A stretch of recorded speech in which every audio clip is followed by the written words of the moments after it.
Muy buenas noches, el día de hoy estoy en compañía de mi reina, me llamo Laura Sánchez. Vamos a explicar un poco sobre el libro Las cosas del decir, enfocándonos en el capítulo número 8 que lleva como título La textura discursiva, contextualizándolos un poco sobre los estudios del texto, el discurso y pues vamos a también enfocarnos en la coherencia y la cohesión para la estructura de un buen texto. Bueno, iniciaremos aclarando que cualquier unidad de discurso se compone de elementos verbales que están organizados y relacionados entre sí de manera implícita y explícita.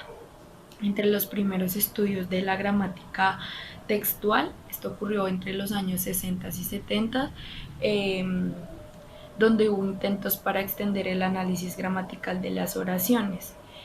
Se había pensado en unidades superiores pues a la oración de la perspectiva más estructuralista y pues generativista, pero la verdad esto no se dio y hubo mucha dificultad, lo que obligó a que el estudio del texto fuera cambiado de perspectiva e incorporado a a planteamientos propios sobre el contenido y la estructura, con inclusión de principio y de métodos de la pragmática, la retórica y la sociolingüística internacional. Bueno, también el análisis del texto es como el lugar de inicio para la reflexión discursiva, que contiene las huellas del proceso de producción en su manifestación verbal, y a la vez sus elementos lingüísticos funcionan como instrucciones que interpretan su interpretación. O sea, esto quiere decir que es como el proceso para crear el texto, y sobre el texto yo voy a hacer un discurso, o sea, lo voy a hacer de manera oral. Entonces el texto es mi base para crear un buen discurso. A esto es lo que se refiere con las huellas del proceso de producción. Bueno, las corrientes que han estudiado el texto son la lingüística funcional y la lingüística textual.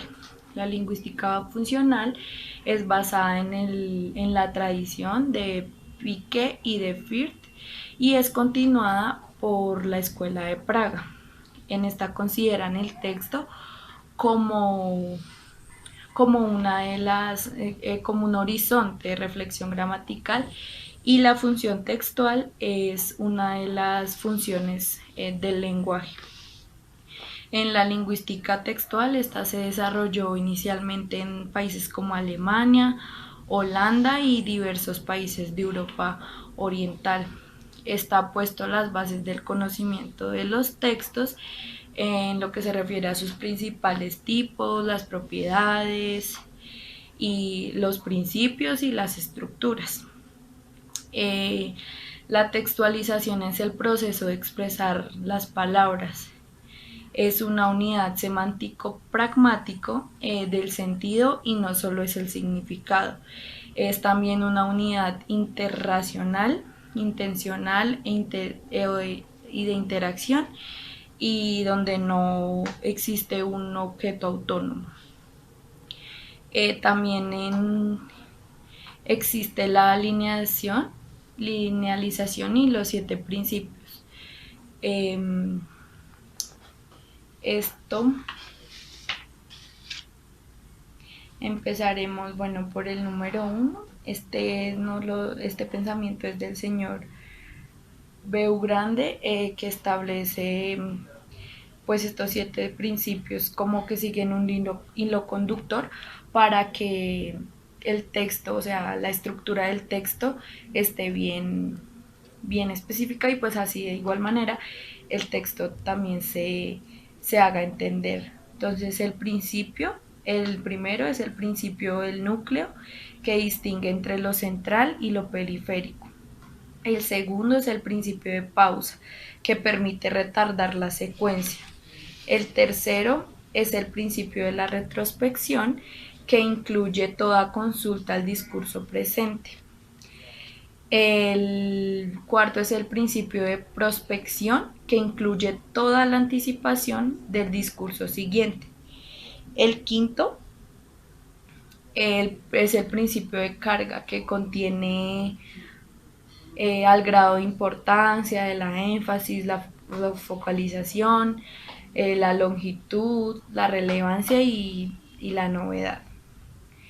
El sexto es el principio de desambiguación, que está relacionado con la exclusión de pautas alternativas, tanto formales como conceptuales. Y por último, en el séptimo tenemos el principio del listado, que este regula la enumeración de elementos comparables de una secuencia. En desarrollo con estos principios fueron surgiendo los mecanismos de cohesión, que la cohesión la toman como aquello que tiene referencia léxica y la conexión en sus ejes lingüísticos más sustanciales. Un poco más tarde mi compañera Amy les complementará un poco más sobre lo que es la cohesión. Bueno, y también surgió el estudio de los conectores, que han merecido atención considerable, convirtiéndose en uno de los puntos circunstanciales para el estudio de la coherencia. Bueno, sí, en la coherencia el señor Charolles formula como las siguientes reglas para que un texto sea estructuralmente coherente.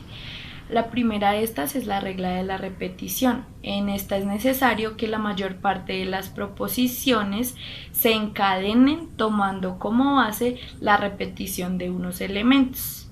En la segunda está la regla de la progresión. En esta es necesario que el desarrollo se produzca con la aportación constante de información nueva. La tercera regla de no contradicción, es necesario que no se introduzca ningún elemento semántico que contradiga con algún elemento establecido previamente. Y por último está la regla de la relación, que es donde es necesario que los hechos referidos estén relacionados en el mundo real o imaginario que se está presentando.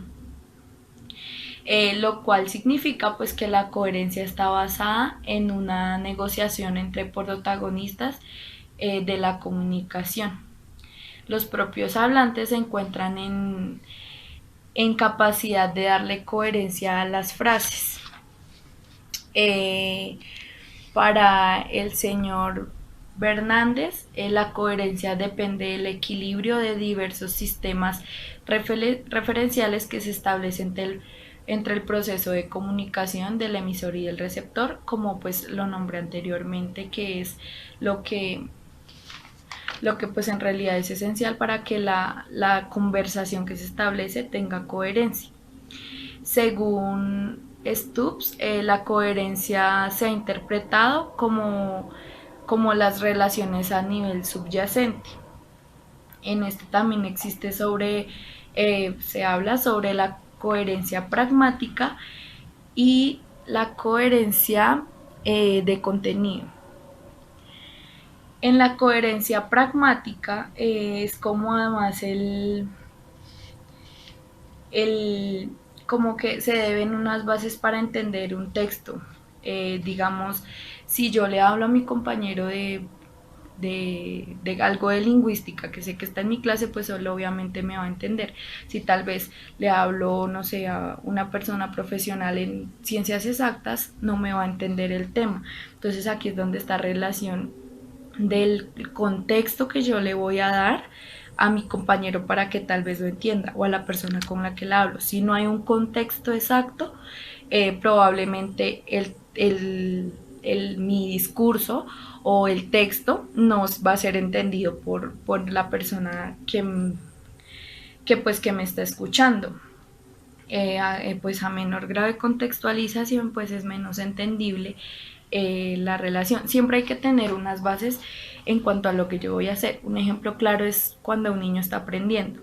Ya se supone que a medida que avanza el curso de lo que el niño va, entonces le enseñan las letras, le enseñan a distinguir los colores. Entonces, como en las cartillas de Nacho Lee o esas cartillas de base, En los niños casi siempre para complementar las palabras encuentran como el gráfico. En este momento lo tomaré como está el muñequito de un sapito.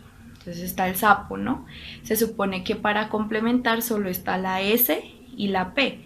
El niño ya sabe, ya contextualiza, ya aprendió y sabe distinguir que lo que está en el muñeco es un sapo.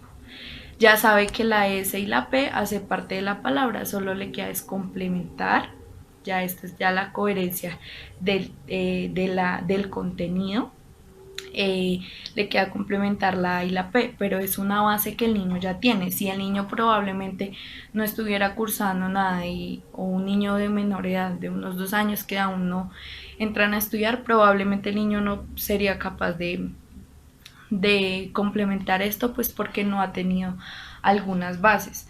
O también la relación que se tiene que dar en el texto es saber a quién va dirigido. Eso es algo muy importante. Si yo cojo un público, digamos, de comunicadores sociales y químicos farmacéuticos, pues obviamente sé que tengo que hacer el tema más de la comunicación social, me puedo enfocar hacia la lingüística, la redacción de una noticia. Probablemente para los químicos eso es algo, primero no es un tema de interés y otro también va a ser algo que en el contexto de ellos pues no está. Entonces eso es más enfocarse a que si es de ellos, entonces tal vez será la composición de los medicamentos o algo que esté en su día a día o entre sus estudios.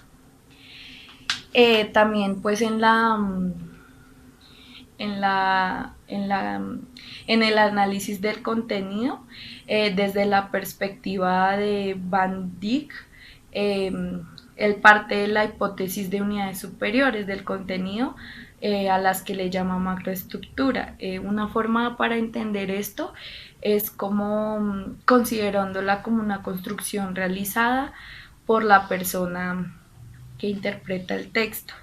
Él se va más hacia o sea, como se trata de combinar como estrategias de reducción con estrategias de captación de la estructura jerárquica del texto. Esto es como, él se enfoca más hacia cómo la persona tiene la capacidad de hacer un resumen de algo, de, de como de implementar algo que ya sabe, pero que es demasiada información, a un resumen.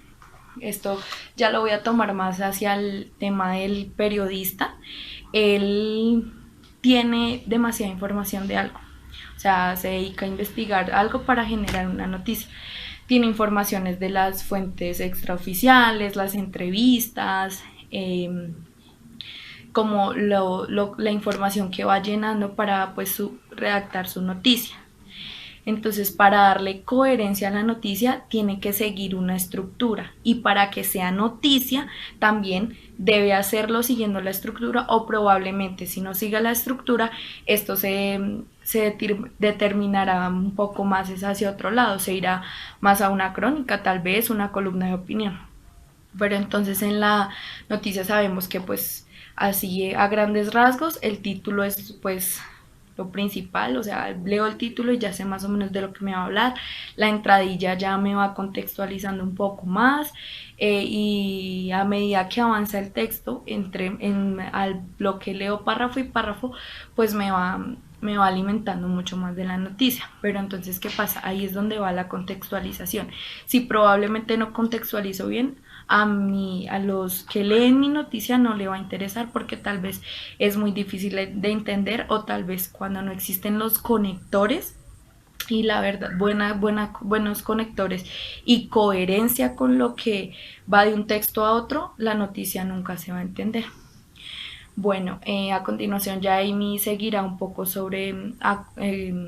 contextualizándoles sobre qué es la cohesión.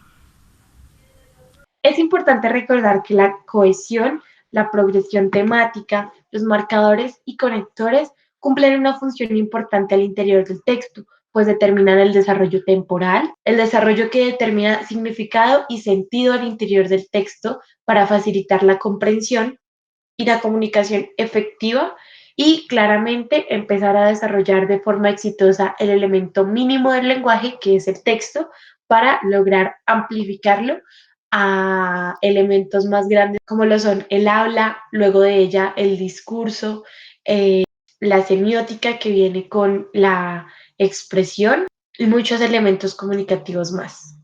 La cohesión y sus mecanismos y la relevancia que tiene este elemento dentro de la textura discursiva es que se da en el orden interno del texto y funciona a través de los enlaces que se hacen en conjunto dentro del mismo texto que permiten establecer relaciones de significado para constituir una unidad completa de significación.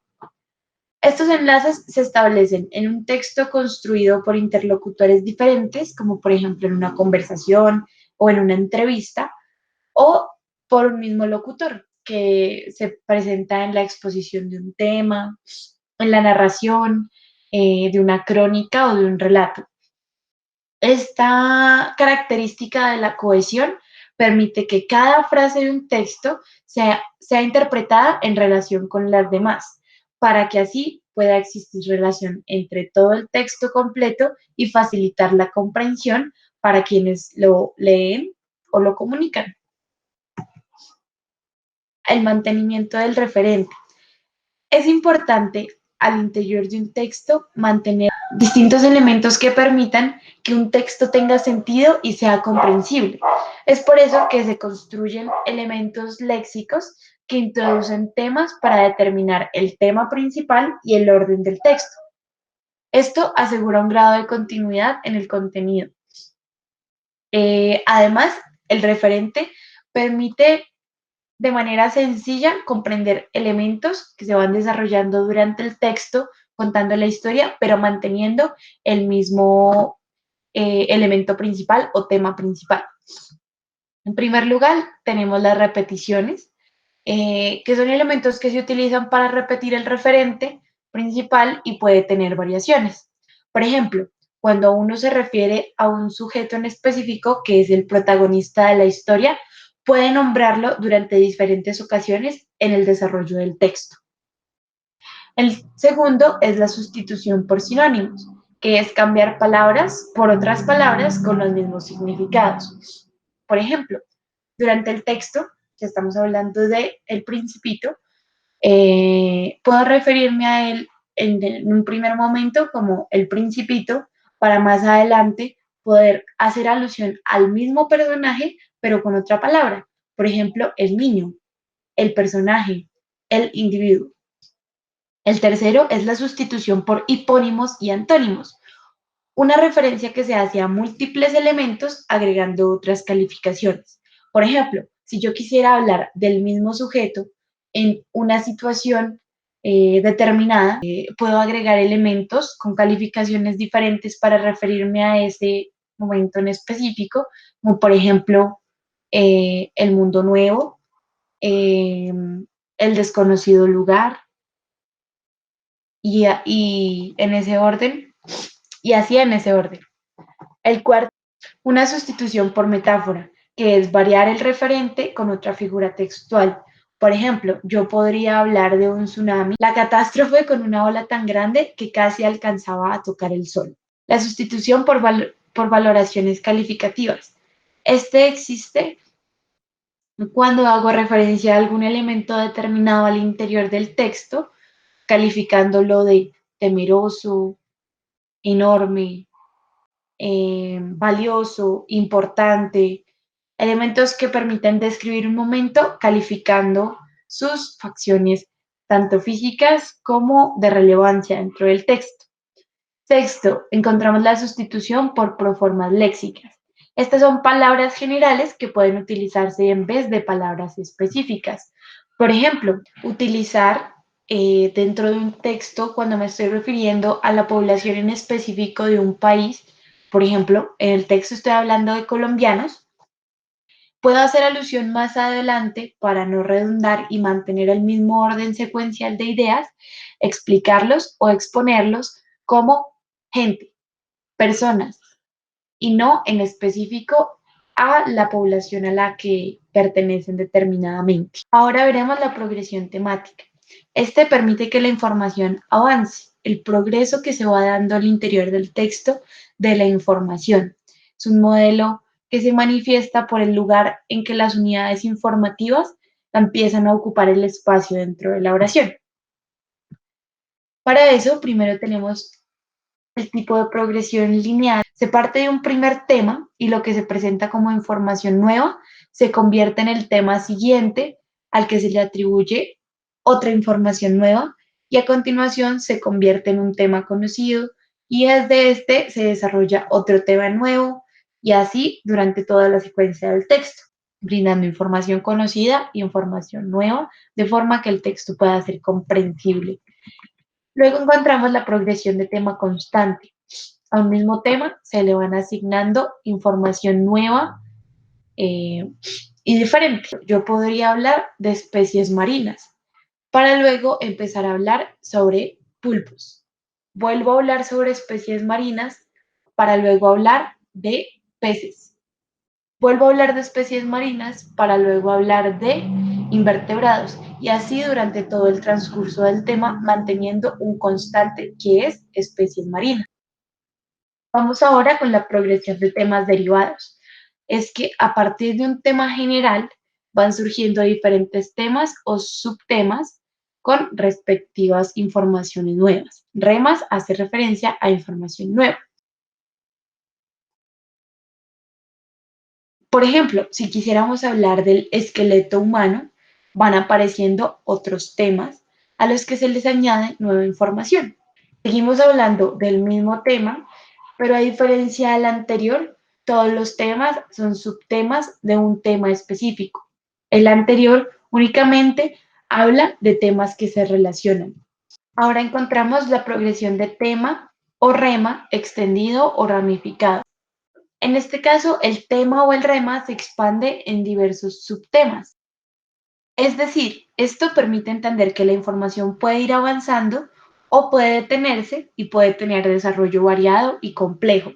El tema será el punto de partida para que el rema empiece a aportar un grado más elevado de conocimiento del tema principal. Ahora encontramos los marcadores y los conectores.